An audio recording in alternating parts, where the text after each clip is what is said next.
we have started quantum mechanical model of atom and we have seen the basic equation for the quantum mechanical model, which is the Schrodinger's equation. So, now we will explain the Schrodinger's equation. So,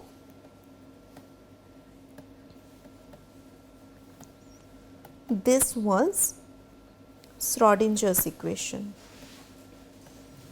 Here we have seen that H is the Hamiltonian operator which carries out double partial differentiation, and psi is the wave function.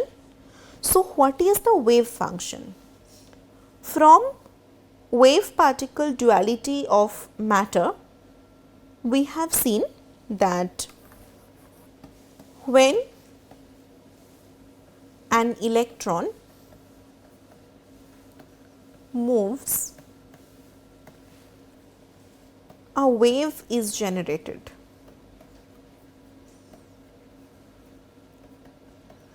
So, de Broglie's hypothesis stated that if this is the nucleus and this is an electron, then it will not move in a definite circle. It will create a wave. So, if this is a wave, we need some kind of expression to express this wave. So, the wave is like this. So, an expression is needed to explain the wave. Expression for explaining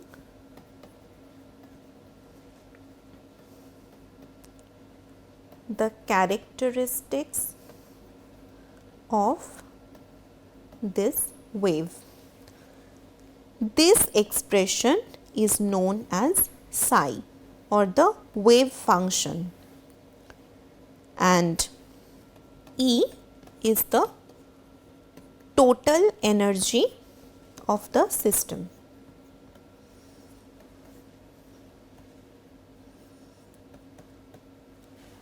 Remember, whenever an operator is used, a function will come along with it, because an operator cannot exist alone, because if there is an operator, which means an operation is carried out, then we need something on which the operation is carried out. So, in this case, psi is the function on which the Hamiltonian operator is carried out, and as a result of this operation, we receive the value of energy, that is the E. So, H is the operator which carries out an operation. Psi is the function on which the operation is carried out.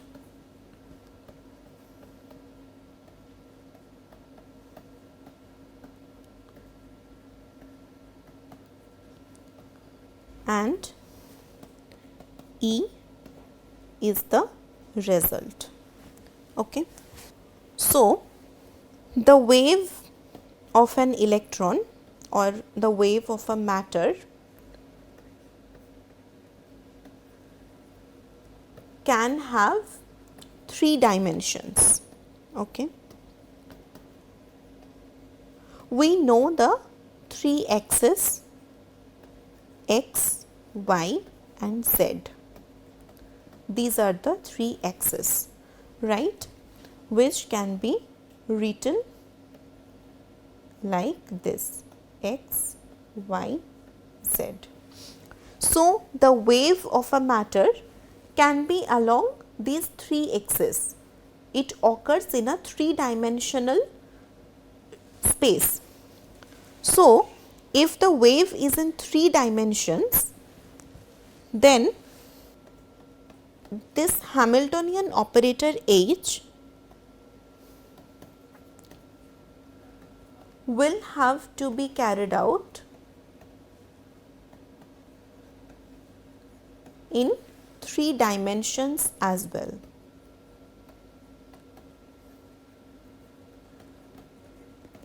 Now, since the result of Hamiltonian operator on the function psi gives the result as energy, so we know that total energy has 2 components, that is the kinetic energy plus potential energy. So, the total energy of an electron is the sum of its kinetic energy and the potential energy. So, Hamiltonian operator H also has 2 components. These 2 components are minus H cross square by 2m delta 2 delta x square plus Vxt, okay,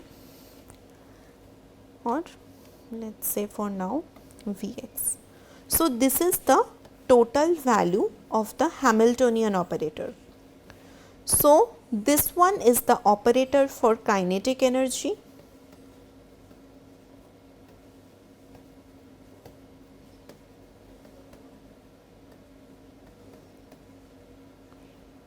okay.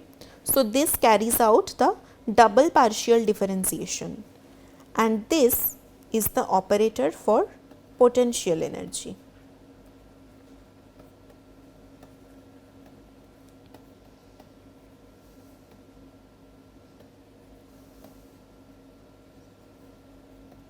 Okay.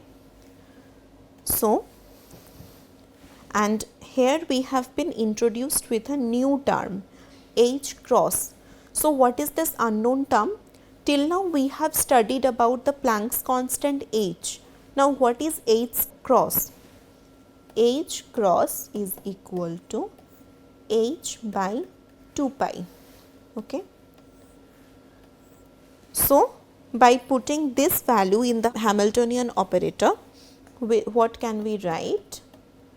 We can write minus H square by, here 2m was already there and H cross is equal to H by 2 pi, and we have H cross square, right? So, this will be H square by 2 pi whole square by 2m, right?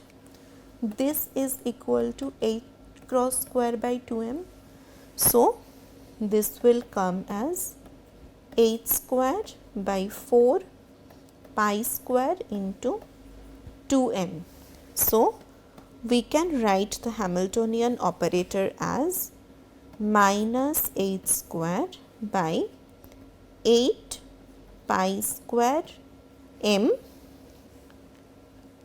delta 2 by delta x square plus Vx. Okay. Now, if we write it with the operation psi, then it comes as minus 8 square by 8 pi square m into delta 2 psi by delta x square plus Vx psi. Since this is also an operator, so this will also be carried out on the function psi. Okay. So, this is the total equation. So, we can write, since we know that H psi is equal to E psi, then minus h square by 8 pi square m delta 2 psi delta x square plus Vx psi equal to E psi. Okay. Now we have discussed that Hamiltonian operator will have to be carried out in 3 dimensions. Why? Because the wave of a matter can be along the 3 axes. So, till now we have discussed the formula for 1 dimension. Okay. This was the equation for 1D. So, for 3D, the equation will be derived from this equation only, but we will not do the derivation here.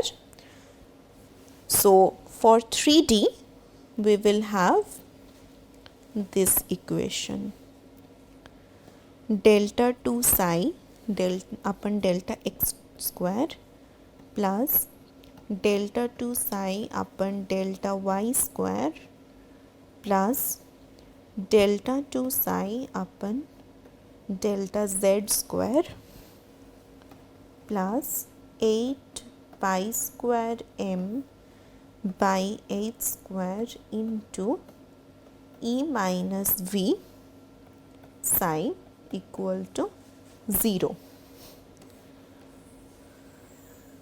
So, this big equation was the main Schrodinger wave equation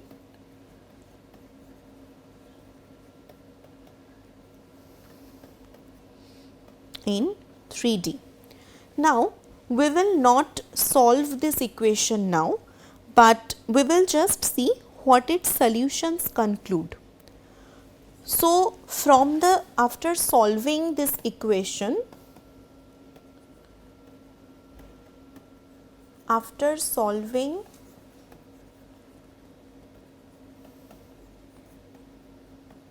Schrodinger's equation, we get 3 coordinates.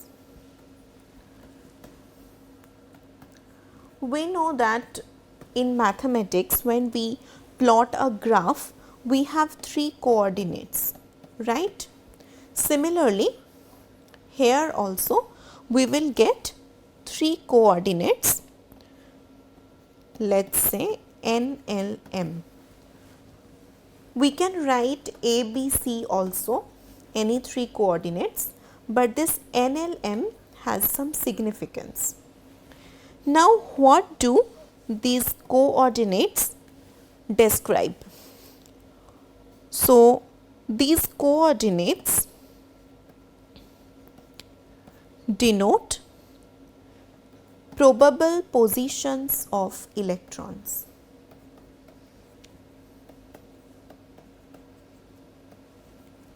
Why probable positions? Because according to Heisenberg's uncertainty principle, the exact position of an electron cannot be located. So, the farthest we can do is to say that the electron is located in this particular region, or the probability of the electron to exist in this specific point is this. So, we locate the position of electrons in terms of probability and not in terms of any absolute value. So, these coordinates NLM, they denote the position of an orbital in which the electron can be present. So, this is the position of the orbital. Now, what are orbitals and what are orbits, what are subshells, that we will discuss later. So, for now, from these 3 coordinates, we get some significance. So, NLM denote the positions of orbitals in which the electron revolves. Okay. So, what are orbitals? Orbitals are quantized energy levels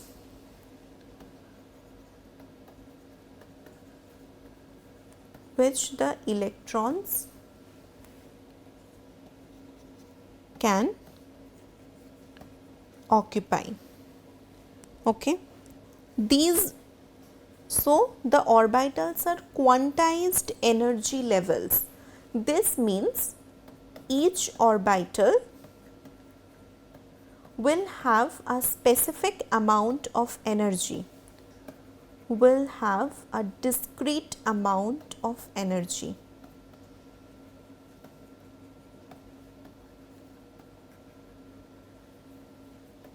Okay.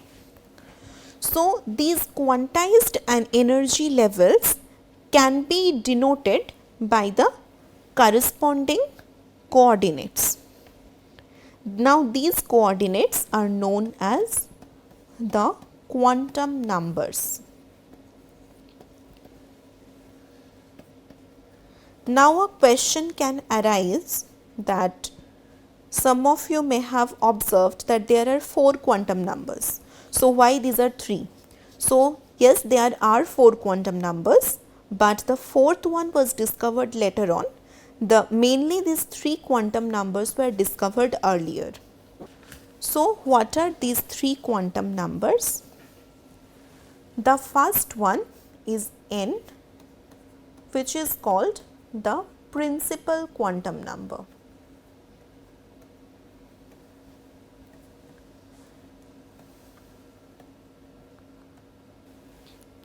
The second one is L, which is known as the azimuthal quantum number.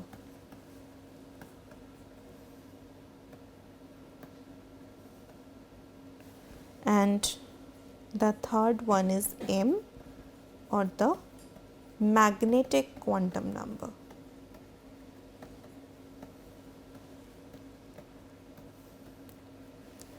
These 3 quantum numbers are mainly derived from the Schrödinger equation, and the 4th quantum number is S, which is called the spin quantum number.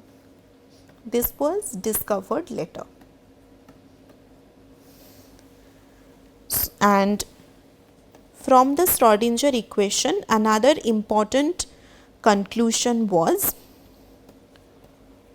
probability of finding an electron at a point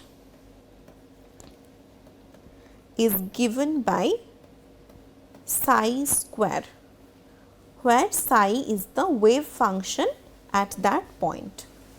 So, in the next lecture, we will discuss in details about the quantum numbers. Thank you.